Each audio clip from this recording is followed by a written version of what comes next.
घमंडी व्यापारी। मुंबई शहर में सुभाष नाम का एक बड़ा बिजनेसमैन रहा करता था। एक दिन उसे जमीन के सिलसिले में सीतापुर नाम के गांव में जाना पड़ा। वहां जाते ही उसके आगे एक बहुत बड़ी नदी थी। उस नदी को पार करते ही सीतापुर आता था। सीतापुर में जाने के लिए एक ही रास्ता था और उस रास्ते से सिर्फ एक ही आदमी चलकर जा सकता था। इसीलिए सुभाष ने अपनी गाड़ी को एक जगह खड़ा कर दिया और सीतापुर जाने के लिए कोई दूसरा रास्ता है क्या देखने लगा।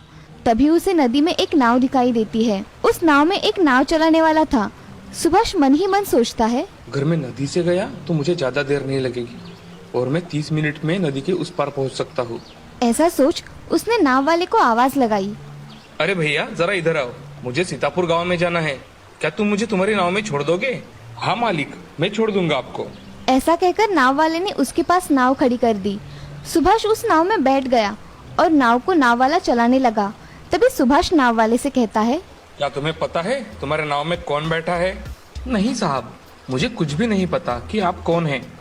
अरे तुमने मुझे नहीं पहचाना? मैं इस शहर का सबसे बड़ा बिजनेसमैन हूँ। तुमने मेरी फोटो पेपर में नहीं देखी क्या कभी? अरे साहब, मुझे पढ़ना लिखना नहीं आता। अरे कैसे आदमी हो तुम? तुम्हें पढ़ना लिखना नहीं आता? तुम्हारा क्या फायदा इस दुनिया में आकर? नाव वाला ये बात सुनकर बहुत उदास हो गया और मन ही मन सोचने लगा, क्या मेरा सच में इस दुनिया में आकर कोई फायदा नहीं है? मैं ऐसे ही जिंदगी जी रहा हूँ। इसी सोच में वो नाव वाला नाव चला रहा था। नाव अब नदी के बीचों बीच आ गई थी। उसके मन में विचार चल ही रहे थे। तभी सुभाष ने उससे बात करना शुरू किया। क्या तुम्हें पता है, ये गांव में आज मेरी मीटिंग है। वो फाइनल हो गई तो मैं यहाँ बिस्लरी की कंपनी खोलूंगा। वो क्या होता है साहब? तुम्हें बिस्लरी पता नहीं है क्या? पानी की बोतल? नहीं साहब, मैंने कभी देखा भी नहीं। क्या तुम सच कह रहे हो? तुम कभी शहर ही नहीं गए? उधर की बड़ी बड़ी इमारतें, रेलवे स्टेशन, स्टॉल पर पानी बोतलों में मिलता है। क्या तुमने कभी नहीं देखा? नहीं साहब, मैं कभी इस गांव के बाहर ही नहीं गया। ये सब आप जो भी बता रहे हैं वो मैंने कभी देखा ही नहीं। क्या बात कर रहे हो? तुम कभी गांव के बाहर ही नहीं गए? नहीं साहब, फिर तुम्हें बिस्लरी कैसे पता होगी? मैं यहाँ कंपनी शुरू करने वाला हूँ। उसमें पानी की बोतलें बनाऊंगा और उसे शहर में बेचूंगा। शहर में सब लोग वही पीते हैं। सच में तुम्हारा क्या फायदा इस दुनिया में आकर? नाव वाला सोच में डूब गया। वो मन में फिर से विचार करने लगा। सच में मेरा इस दुनिया में आकर कोई फायदा नहीं है क्या? ऐसा वो मन में सोच ही रहा था और नाव चला रहा था। तभी उसका ध्यान ना होने के कारण नाव टकराने की वजह से नाव में एक बड़ा छेद हो गया। अब नाव में पानी भर रहा था। नाव वाला उस बिजनेसमैन से, साहब, मुझे लगता है ये नाव अब डूब जाएगी। आपको तैरना तो आता है ना? अरे नहीं भाई, मुझे तैरना तो नहीं आता। क्या साहब, आपको तैरना नहीं आता? आपका तो इस जिंदगी में आने का क्या फायदा फिर? मुझे तो तैरना आता है। साहब, आपका क्या होगा अब? ऐसा बोलते ही सुभाष बहुत डर गया और वो कहीं डूब ना जाए इस डर से वो कांपने लगा और नाव वाले से मिन्नतें करने लगा। अरे भाई, तुम चाहो तो मैं तुम्हें बहुत सारे पैसे दूंगा, मगर मुझे बचा लो। मुझे इस नदी में डूबकर नहीं मरना। अरे साहब, मुझे आपका पैसा नहीं चाहिए। मुझे तो तैरना आता है और मैं दूसरों को भी किनारे तक ले जा सकता हूँ। ये बात सुनकर सुभाष के मन में एक आशा जाग उठी। तभी वो नाव वाले से, तुम मुझे बचा लोगे ना भाई? मैं तुम्हें विनती करता हूँ, मुझे बचा लो। हाँ साहब, मैं आपको बचा लूंगा। मैं पानी में जाते ही आप मेरे कंधे को कस के पकड़ लीजिए, जिससे मैं आपको किनारे तक लेकर जाऊंगा। ऐसा कहकर नाव वाला पानी में छलांग लगा लेता है और उसके छलांग लगाते ही सुभाष भी उसके पीछे छलांग लगा देता है और अब सुभाष नाव वाले को कस के पकड़ लेता है। नाव वाला अब तैरते हुए किनारे तक आ जाता है और सुभाष को बचा लेता है। तभी सुभाष नाव वाले से, नाव वाले, तुम्हारा बहुत बहुत धन्यवाद। मुझे तुमने बचाकर मुझ पे एहसान कर दिया है। बोलो, तुम्हें क्या चाहिए? मुझे कुछ नहीं चाहिए साहब, मगर आज आप डूब जाते तो? अगर मुझे भी तैरना नहीं आता तो कैसा होता? सभी के पास सब नहीं होता, मगर इस दुनिया में हर व्यक्ति अलग अलग होता है। हर इंसान की अपनी अलग अलग खूबी होती है। आप मुझे कह रहे थे ना कि मेरा जिंदगी में आकर क्या फायदा, तो देख लिए साहब मेरा फायदा। ये सब सुनकर सुभाष की आंखें जैसे चमक ही गई और वो शर्म से नीचे देखने लगा। तभी सुभाष नाव वाले से, नाव वाले, सच में मुझसे गलती हो गई, मुझे माफ कर दो। मैं आज से किसी का अपमान नहीं करूंगा। मुझे क्षमा कर दो भाई। ठीक है साहब, चलो अब आप जाओ गाँव में। ऐसा कहकर नाव वाला और सुभाष रास्ते से गांव चले जाते हैं और बाद में सुभाष अपने घर चला जाता है। इस कहानी से हमें ये सीख मिलती है कि जिंदगी में हमेशा किसी को कम नहीं समझना चाहिए। हर एक की अपनी अपनी खूबी होती है और हमें उसे पहचान कर हमेशा तारीफ करनी चाहिए। जिंदगी में कोई छोटा या बड़ा नहीं होता। एक सुंदरपुर नाम के शहर में शीला नाम की औरत रहा करती थी। उसको एक बेटा था जिसका नाम था सुरेश। सुरेश बहुत ही होनहार था। वह एक बड़े कंपनी में काम किया करता था। एक दिन सुरेश एक फूल वाले की दुकान पर गया। उसे ऑफिस कार्यक्रम के लिए बुके लेना था, इसीलिए वह बुके लेने के लिए एक दुकान के सामने खड़ा रहा। वहाँ उसने एक बुके देख रखा था। तभी उसने सामने देखा तो एक लड़की उससे पूछ रही थी, साहब, आपको ये वाला पसंद आया है तो पैक कर दूं? हाँ, ये वाला पैक करके दो। कितने रुपए हुए आपके? साहब, 300 रुपए हुए। ये लो तुम्हारे पैसे। वैसे तुम्हारा नाम क्या है? मेरा नाम रेशमा है। मैं यहाँ फूल बेचकर अपना गुजारा करती हूँ। ऐसा कहकर सुरेश वहाँ से बुके लेकर ऑफिस के लिए निकल गया। मगर उसके दिमाग में रेशमा के बारे में विचार आने लगे। वह सोच रहा था कि ये सब क्या हो रहा है। एक दिन रेशमा की दुकान पर सुरेश ऐसे ही फूल लेने गया। तब उसे रेशमा दिखती है। वह एक फूल खरीदता है और रेशमा को देता है। तभी सुरेश रेशमा से, रेशमा, मैं तुम्हें बहुत पसंद करता हूँ। क्या तुम मुझसे शादी करोगी? साहब, मैं आपके लायक नहीं हूँ। मैं कहाँ गरीब और आप अमीर, ऐसे कैसे हो सकता है? मैं इन सब बातों को नहीं मानता, इसलिए मैं तुमसे शादी करना चाहता हूँ। क्या आपके घर वाले मुझे बहू के रूप में स्वीकार करेंगे? मेरी माँ इस शादी को नहीं मानेगी, मगर मैं शादी करके घर चला जाऊंगा तो वो हमें स्वीकार कर लेगी। सच में ऐसा होगा? हाँ। तो मैं शादी करने के लिए तैयार हूँ। सुरेश ये सब सुनकर अगले महीने शादी करने का निश्चय करता है। तभी रेशमा और सुरेश एक दूसरे को समझ लेते हैं। वह दोनों एक दूसरे को पसंद करते हैं। सुरेश ये सब सुनकर अगले महीने शादी करने का निश्चय करता है। तभी रेशमा और सुरेश एक दूसरे को समझ लेते हैं। वह दोनों एक दूसरे को पसंद करते हैं।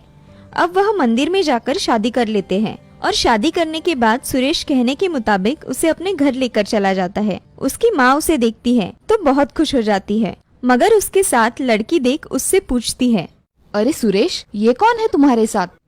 माँ, ये रेशमा है। मैंने इससे शादी कर ली है। अब ये इस घर की बहू है। ये क्या कह रहे हो बेटे? मैंने तुम्हारे लिए कितने अच्छे रिश्ते देखकर रखे थे और तुमने इस गरीब से शादी कर ली। माँ, आप इसे कुछ मत कहिए। मैंने मेरी मर्जी से इससे शादी की है। आप इसको कुछ नहीं बोलोगी। और रहा सवाल गरीबी का, तो मैं सिर्फ इंसान देखता हूँ, पैसा नहीं। उसकी ये बातें सुन शीला, ठीक है बेटा, तुम कह रहे हो तो मैं इसे अपनी बहू मान लेती हूँ, मगर इसे हमारे तौर तरीके सीखने होंगे। मैं सीखूंगी माँ जी। ऐसा कहकर सुरेश और रेशमा अपने कमरे में चले जाते हैं। अब अगले दिन रेशमा अपने घर में किचन में खाना बनाती है। वह बहुत अच्छा खाना बनाती है और घर के सारे काम कर लेती है। उसकी सास शीला को ये बात अच्छी नहीं लगती, क्योंकि शादी उसकी मर्जी के खिलाफ हुई थी। अब एक दिन शीला रेशमा से, अरे रेशमा, मेरे लिए जरा चाय लेकर आना। जी माँ जी, अभी लाती हूँ। ऐसा कहकर रेशमा उन्हें चाय लेकर आती है। चाय लाने में थोड़ी देर हो जाती है तो शीला उसे कहती है, अरे बहू, चाय बना रही हो या खीर बना रही हो? नहीं माँ जी, ये देखो मैं ले आई। शीला चाय पीकर देखती है तो उसे चाय का स्वाद बहुत अच्छा लगता है, मगर बहू को कुछ बुरा भला कहने के लिए उसे कहती है, अरे बहू, चाय तो ढंग से बनाया करो, इसमें कुछ स्वाद ही नहीं है। माँ जी, मैं दूसरी बना कर लाऊं? नहीं, रहने दो, यही रह गया था। डबल चाय बनाओ और मेरे बेटे के पैसे खर्च करो। रेशमा कुछ नहीं कहती। थोड़ी देर बाद रेशमा किचन में काम करने के लिए निकल जाती है। उस दिन शीला रेशमा के लिए बहुत सारे कपड़े धोने के लिए निकालती है। तभी, बहू, ओ बहू, सुनती हो? यहाँ कपड़े पड़े हैं, धो देना। रेशमा वहाँ आकर देखती है तो वहाँ इतने सारे कपड़े पड़े होते हैं। उन्हें देख रेशमा अपनी सास से, हाँ माँ जी, मैं धो दूंगी, अब चिंता मत करिए। ऐसा कहकर रेशमा अपना घर का काम निपटाकर 3 बकेट कपड़े धो डालती है और उसे सुखाने के लिए टेरेस पर चली जाती है। थोड़ी देर में रेशमा कपड़े सुखाकर आ जाती है। अब नीचे आकर उसकी सास ने बाहर से टहलकर आने के बाद पैर साफ नहीं किए और वैसे ही घर भर घूमती ही रही। ये देख रेशमा समझ गई कि माँ जी जानबूझकर ऐसे कर रही है। ये देख शीला रेशमा से, अरे बहू, घर देखो कितना गंदा हो गया है, देखो जरा, इसे जल्दी साफ करो। जी माँ जी, अभी कर देती हूँ। ऐसा कहकर रेशमा अपना घर साफ कर देती है और सबके लिए खाना लगाने के लिए किचन में आ जाती है। खाना जल्दी जल्दी गर्म करके परोसती है। सभी खाना खाने के लिए बैठ जाते हैं। तभी रेशमा सबको खाना परोसती है। तब सुरेश बोलता है, रेशमा खाना बहुत अच्छा बना है। रेशमा ये सब देख मुस्कुराई, मगर शीला को ये बात बिल्कुल पसंद नहीं आई। वह मन में कुछ सोचकर खाना खा लेती है और सोने चली जाती है। अगले दिन रेशमा खाना बनाती है और कुछ काम याद आने की वजह से किचन से बाहर चली जाती है। और तभी शीला किचन में आकर सब्जी में बहुत सारा मिर्च पाउडर डाल देती है और दूसरी सब्जी में बहुत सारा नमक डाल देती है।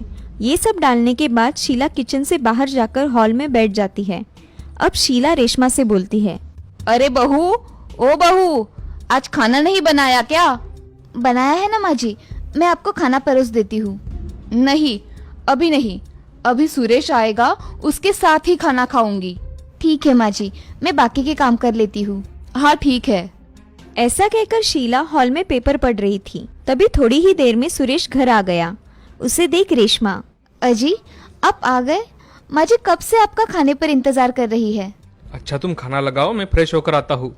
ऐसा कहकर सुरेश फ्रेश होने चला जाता है। तभी रेशमा सब खाना गरम करके टेबल पर लगा देती है और खाना परोसती है। तभी रेशमा उसकी सास को आवाज देती है, माँ जी आइए, खाना लगा दिया है। हाँ आई। ऐसा कहकर शीला मन ही मन मुस्कुराई और खाना खाने टेबल पर आ गई। अब सुरेश भी आ गया। अब दोनों खाना खाने के लिए बैठ जाते हैं। तभी शीला एक निवाला खाती है तो उसे सब्जी बहुत तीखी लगती है। वह उसे वही थूकती है। थू थू थू थू थू थू। अरे ओ कमबख्त, अभी मारना चाहती हो क्या तुम मुझे? क्या हुआ माँ जी? अरे खाने में क्या मिलाया है तुमने? इतना तीखा, और ये सब्जी तो मैं खा भी नहीं सकती। अरे माँ ऐसा क्यों कह रही हो? रेशमा खाना तो बहुत अच्छा बनाती है। अरे तू भी खा के देख, फिर बोल। सुरेश एक निवाला खाता है तो एक ही मिनट में वह निवाला बाहर निकाल डालता है और रेशमा से बोलता है, अरे रेशमा तुमने आज खाना कैसे बनाया है? इतना तीखा और इतना नमक खाने में कोई डालता है क्या? अजय मुझे सच में नहीं पता ये कैसे हुआ, मैंने कम ही नमक डाला था।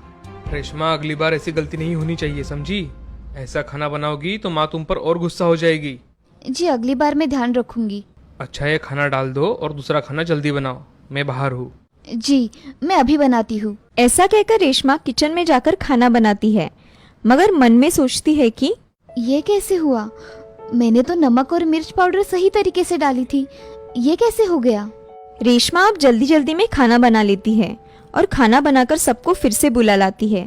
तभी सारे खाना खाने बैठ जाते हैं और खाना खा लेते हैं। सबको खाना खाते देख रेशमा बहुत खुश हो जाती है। वह सुरेश से, अजी आपका बहुत बहुत धन्यवाद, आपने मुझे समझा और फिर से खाना खाने के लिए आ गए। अरे आते कैसे नहीं? खाना नहीं खाते तो भूखा ही सोना पड़ता। ऐसा कभी हो सकता है भला? मैं आप दोनों को भूखा सोने दूं? चलो मैं सोने जा रहा हूँ। तुम तुम्हारा काम जल्दी खत्म करो और आ जाओ।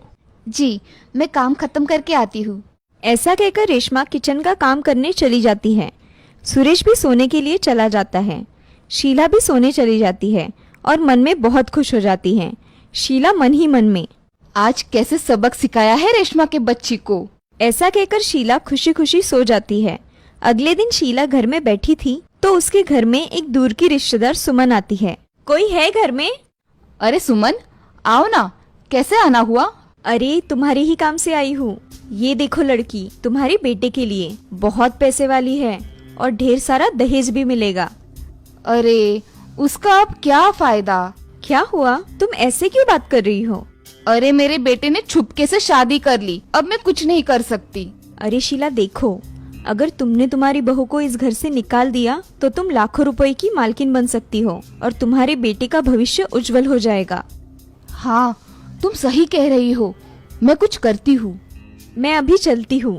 जी। ऐसा कहकर सुमन वहाँ से चली जाती है और शीला दिन भर उस बारे में सोचती रहती है। तभी रेशमा कपड़े सुखाने के लिए टेरेस पर चली जाती है तो शीला के दिमाग में एक विचार आता है और शीला खुद से, इस रेशमा के बच्ची को अगर मैं छत से धक्का दे दूं तो किसी को खबर भी नहीं होगी और मुझ पर नाम भी नहीं आएगा। ऐसा सोचकर शीला छत पर चली जाती है और देखती है कि रेशमा कपड़े सुखा रही है। तभी शीला उसे धक्का देने ही वाली थी कि रेशमा कपड़े डालने के लिए दूसरे बाजू चली जाती है। शीला जोर से आने की वजह से पैर फिसलकर नीचे गिर जाती है। उसे बहुत चोट आ जाती है। तब रेशमा उनके पास जाकर, अरे माँ जी आप कैसे गिर गई? उठिए, मुझे हाथ दीजिए।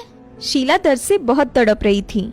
वैसे ही उसने रेशमा को हाथ दिया। पड़ोसियों की मदद से रेशमा ने उसकी सास को अस्पताल लेकर आई और उनका अच्छी तरह से इलाज करवाया। उनके हाथ पैर टूट गए थे, सभी जगह प्लास्टर बंधा हुआ था। तभी शीला मन में सोचती है, मेरी बहू कितनी अच्छी है, मेरे इतने सताने के बाद भी देखो मेरी कितनी सेवा कर रही है। मैं गलत थी, मैंने अपनी बहू को पहचानने में गलती कर दी। तभी शीला सुरेश से, सुरेश, मेरी बहू हीरा है, हीरा। आज वो नहीं होती तो मेरा क्या होता। माँ जी, आप ऐसा मत कहिए। माँ, तुम अब आराम करो, बातें बाद में होती रहेगी। नहीं रे सुरेश, मैं हमेशा तुम्हें गलत समझती रही, मगर मैं गलत थी। मेरी बहू बहुत अच्छी है, मेरी सब बातें मानती है और उसके बदले में उफ भी नहीं करती। ऐसा कहते कहते शीला की आंखों में आंसू आ जाते हैं और रेशमा वह आंसू पोंछती है। माँ जी, आप आराम करिए, रोइए मत, मैं यही हूँ, ठीक है। अब शीला कुछ दिनों बाद घर आ जाती है। तब रेशमा उसकी बहुत सेवा करती है। अब रेशमा और शीला खुशी खुशी रहने लगे थे। ये सब देख सुरेश भी बहुत खुश था। इस कहानी से हमें ये सीख मिलती है कि किसी के बारे में कभी भी बुरा नहीं सोचना चाहिए। जो दूसरों के बारे में बुरा सोचता है, भगवान उसके साथ वैसा ही करते हैं। कहते हैं ना, जैसी करनी वैसी भरनी।